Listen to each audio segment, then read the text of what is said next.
اب اپوزیشن ہوگی اچکزئی جیسی یا اس جیسی جو نواز شریف چاہتے ہیں یا اس جیسی جو عمران خان چاہتے ہیں؟ کیا ایک اور آپریشن ہونے جا رہا ہے؟ اور یہ کہ 45 سال تک نوکری کے بعد آخر ایسا کیا ہے جو لوگ 45 سال میں اپنے جونیئرز کو نہیں سکھا سکے اور اب نوکری پھر حاصل کر کے سکھانا چاہتے ہیں؟ ان امور پر ہم بات کریں گے، مگر اس سے پہلے آپ سے گزارش ہے کہ چینل کو سبسکرائب، ویڈیو کو لائک شیئر کریں اور کمنٹ سیکشن میں اپنے خیالات کا اظہار کریں۔ جی ناظرین، 5 ماہ کے طویل انتظار کے بعد بالآخر قومی اسمبلی میں اپوزیشن لیڈر کا تقرر کر دیا گیا ہے،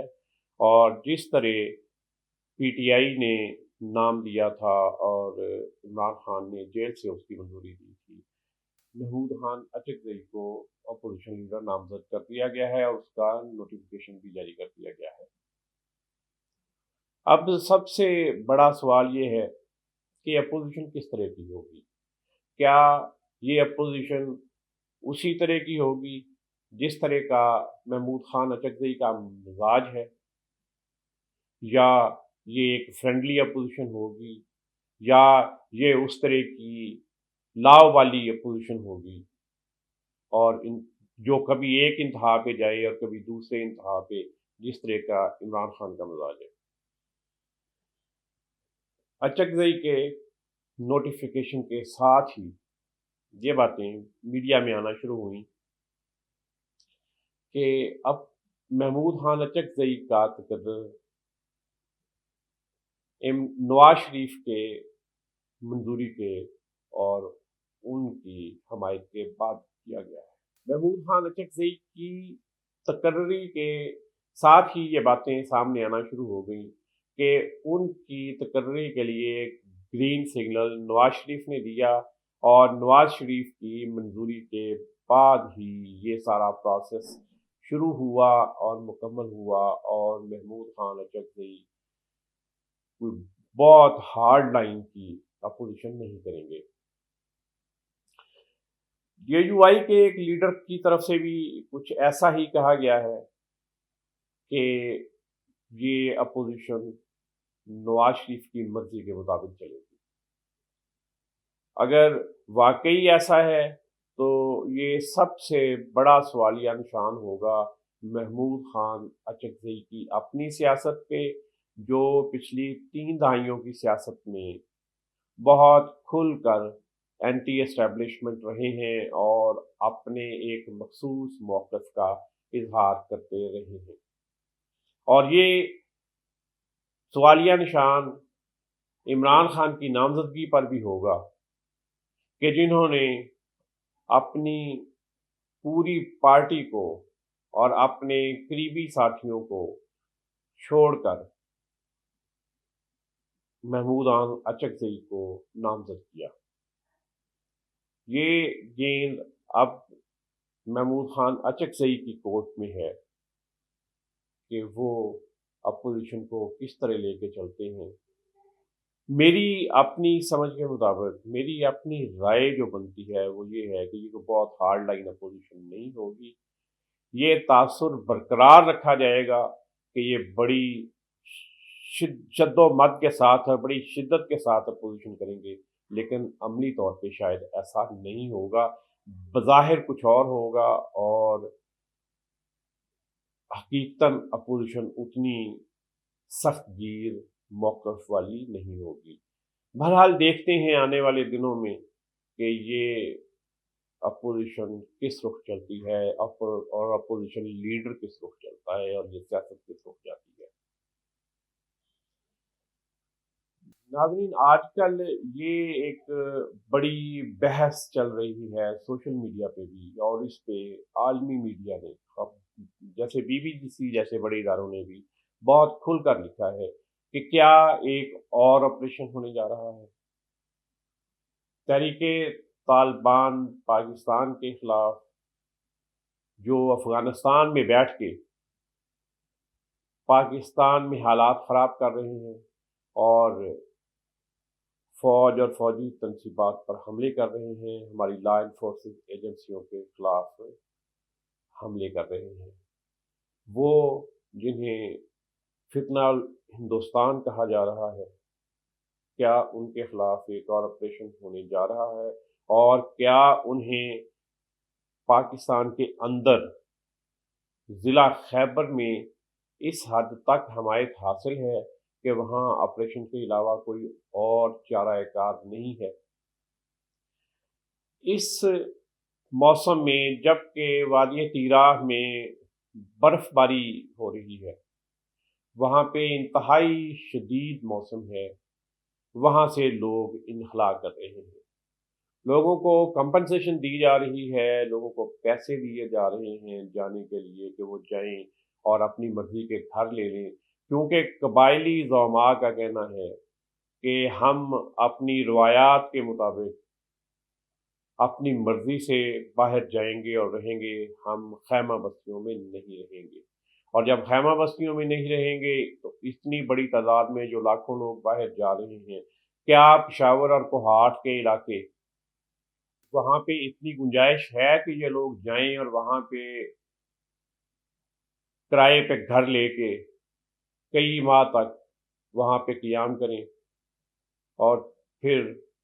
بہت سے لوگ واپس نہ جائیں اور انہی شہروں میں مستقل آباد ہو جائیں اور کچھ واپس جائیں؟ وزیر اعلیٰ خیبر پختونخوا سہیل آفریدی کا یہ کہنا ہے کہ وادی تیراہ میں آپریشن اس لیے ہو رہا ہے کہ وہ ان کا علاقہ ہے اور ان کے لیے حالات مشکل کرنے کے لیے اور ان کے حلقے کے لوگوں کو، ان کے ووٹروں کو کے لیے مشکلات پیدا کرنے کے لیے یہ آپریشن کیا جا رہا ہے۔ ایک اور چیز بڑی اہم ہے کہ سہیل آفریدی یہ کہتے ہیں کہ جی اگر تحریک طالبان پاکستان افغانستان کے اندر سے آپریٹ کر رہی ہے اور ان کو افغان حکومت کی حمایت حاصل ہے، افغان طالبان کی حمایت حاصل ہے، تو اس کے لیے کوئی ٹھوس ثبوت مہیا کیے جائیں۔ جبکہ اسی دوران سابق وزیر اعلیٰ علی امین گنڈابور نے یہ کہا ہے کہ یہ ٹھوس ثبوت موجود ہیں اور اس کے مکمل شواہد ہیں کہ اس دہشت گردی کو اور اس فتنے کو افغانستان کے اندر سے حمایت حاصل ہے، اور وہ تصدیق کرتے ہیں کہ اس کے ثبوت موجود ہیں۔ گزشتہ دنوں D G I S P R کی پریس کانفرنس سے یہ صورتحال واضح ہو چلی تھی کہ ضلع خیبر کی تحصیل باڑہ کے علاقے وادی تیراہ میں آپریشن ہونے جا رہا ہے۔ شاید وادی تیراہ کا نام نہیں لیا گیا، باڑہ کا نام نہیں لیا گیا، لیکن یہ نظر آ رہا تھا کہ سابقہ قبائلی علاقوں اور موجودہ سیٹلڈ اضلاع جو ان قبائلی ایجنسیوں پر مشتمل ہیں، وہاں پہ تحریک طالبان پاکستان زور پکڑ رہی ہے اور ان کے خلاف آپریشن ناگزیر ہو گیا ہے۔ یہ اگر آپریشن ہونا ہے تو جس طرح کہ وہ وہاں سے انخلاء کی ڈیڈ لائن اب بالکل قریب آ گئی ہے، تو آنے والے ہفتے میں اس حوالے سے کوئی بڑی ڈیولپمنٹ ہو سکتی ہے۔ ناظرین، ان 2-3 روز میں ایک اور بات بہت زیادہ سوشل میڈیا پہ آئی اور اس پہ بڑے جذباتی انداز کے تبصرے بھی ہوئے کہ ماضی کی معروف نیوز کاسٹر جو ریڈیو پاکستان اور پاکستان ٹیلی ویژن پر طویل عرصہ تک خبریں پڑھتی رہی ہیں، عشرت ثاقب، اور اس سے قبل ان کا نام عشرت فاطمہ تھا، وہ 45 سال تک ریڈیو پاکستان میں ملازمت کرنے کے بعد رخصت ہوئیں، اور رخصت کچھ اس انداز میں ہوئی کہ انہوں نے 45 سال تک